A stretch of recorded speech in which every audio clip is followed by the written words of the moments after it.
Hoje vamos saber quanto vale uma marca e quanto vale, por exemplo, um clube de futebol, e para isso temos connosco o Carlos Martins, professor da Universidade de Lusíada. Carlos Martins, muito obrigada pela sua presença nesta primeira hora e começo por lhe perguntar o que é que define o valor de uma marca? Eu penso que para os clubes aquilo que é fundamental é obviamente o grau de notoriedade. O grau de notoriedade é um elemento fundamental para as marcas.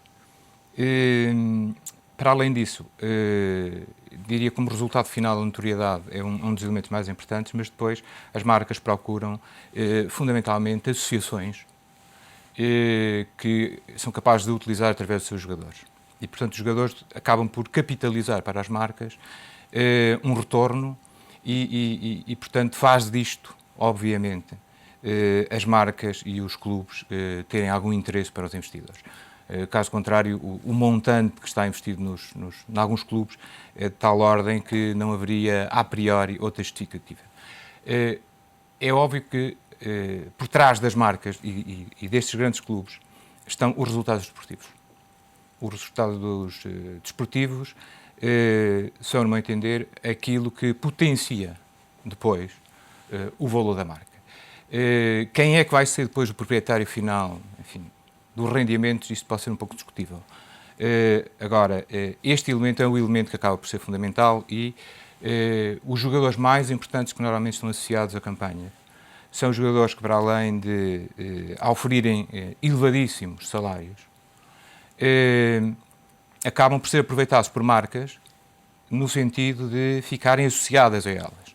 As marcas querem estes elementos no sentido de poderem consolidar, muitas vezes, aspectos das personalidades das suas marcas e utilizam isto porque os jogadores normalmente são bonitos, são ricos, fisicamente são interessantes, depois tem algum glamour à volta disto, aparecem muito nas revistas e, portanto, isto significa que são elementos que para eles pode ter alguma importância. Quanto é que vale, por exemplo, um jogador como o Lionel Messi que encanta milhões e também ganha quase sempre? Neste momento, o Messi, ao que parece, anda à volta dos 140 milhões.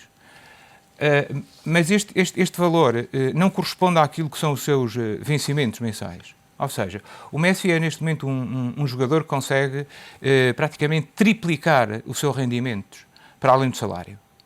É verdadeiramente neste momento um caso anormal, porque depois dele, os jogadores seguintes, que é o caso do Cristiano Ronaldo, todos eles, ou um conjunto deles... Quanto é que vale o Cristiano Ronaldo? O Cristiano, neste momento, há de valer proximamente à volta de 28 milhões. É uma grande diferença. É uma grande diferença. E o que acontece é que o Messi consegue triplicar o seu valor. O Ronaldo mais que duplica. E depois, a partir dele, daí para baixo, já são poucos aqueles que conseguem duplicar aquilo que é o seu vencimento. Mas eu queria aqui ainda introduzir outro elemento fundamental para a questão das marcas, que é a questão do posicionamento. Há muitas marcas que acabam por utilizar este elemento como forma de ou posicionarem as suas marcas ou reposicionarem as suas marcas. E, portanto, é um elemento secundário que, em última instância, pode ser utilizado pelas marcas e tem sido ao longo do tempo para terem estes resultados finais, porque repare, o resultado final que aqui qualquer empresa vai pretender é aumentar as suas receitas. Deixe-me citar algumas coisas que depois... Qual é o retorno que as marcas têm? Isso é muito discutível. Mas conseguem ter um retorno desejado? Eu espero que, em alguns casos, consigam. Noutros, no caso do Lionel Messi no e do Cristiano Ronaldo. Provavelmente é capaz, tal como, por exemplo, o Mourinho, quando estão em campanhas, porventura, o retorno, em alguns destes casos, é conseguido. Eu noutros tenho algumas dúvidas que porventura isso possa acontecer, porque os valores são muito elevados. Como é que é a escala, digamos assim, o ranking em relação a treinadores de futebol? O Mourinho é o topo? O Mourinho é exatamente Quanto é que vale o José Mourinho? O Mourinho, neste momento, não lhe consigo dar valores corretos, mas seguramente também é alguém que tem um valor extremamente elevado, está no topo e, portanto... E quem é que vem a seguir ao Mourinho? A seguir ao Mourinho, confesso-lhe que não sei se é algum treinador italiano. Concentrei-me basicamente naquilo que eram os jogadores e, portanto, deixei um pouco a questão dos treinadores de lado. Mas as marcas acabam, então, por os utilizar nas mais variadas áreas. Uma das áreas onde isto é mais capitalizado é na área do vestuário, curiosamente. A Armani, por exemplo, utiliza quer o Cristiano Ronaldo, quer o Beckham, quer o Kaká. A Dolce & Gabbana também. A Dolce & Gabbana foi utilizar, por exemplo, fez uma publicação com os melhores jogadores italianos e depois utilizou também o Milan. E, por exemplo, um outro jogador brasileiro neste momento fez um contrato com uma empresa brasileira, a Lupo, de cerca de 2 milhões, só para patrocinar a sua roupa interior até 2014. Portanto, significa que estamos a falar de valores muito elevados. O tempo em televisão voa. O valor das marcas é suficiente, por exemplo, para, no caso do Benfica, levar à criação de um canal de futebol? Deixe-me responder-lhe a isto de uma forma aparentemente simples. E breve, peço. Exatamente. Eu, quanto a mim, não há bons ou maus negócios. Há boas ou más equipas de gestão.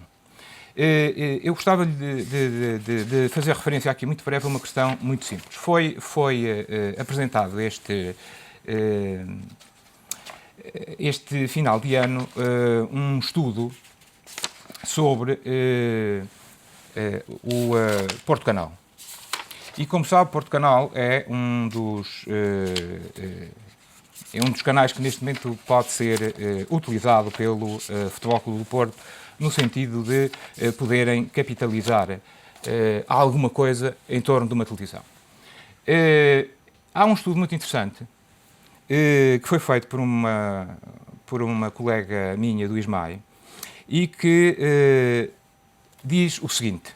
Foi um estudo que foi feito... Pedi para ser mesmo rápido. A cerca de 320 pessoas, portanto, na região do Grande Porto, e a conclusão foi esta.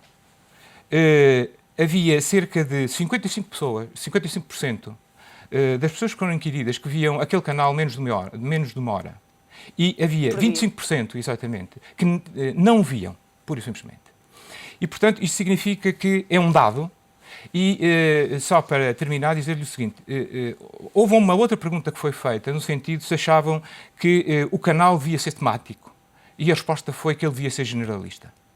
Mesmo estando o Futebol Clube do Porto como entidade agora que fazia parte da gestão do clube. E, portanto, eu acho que isto é algo que pode ser interessante refletir. Isto não quer dizer que se o Benfica decidir ter um canal, ele não possa ter êxito. Mas é uma conclusão a reter. É. Muito obrigada, Carlos Martins, pela sua presença neste Primeira Hora.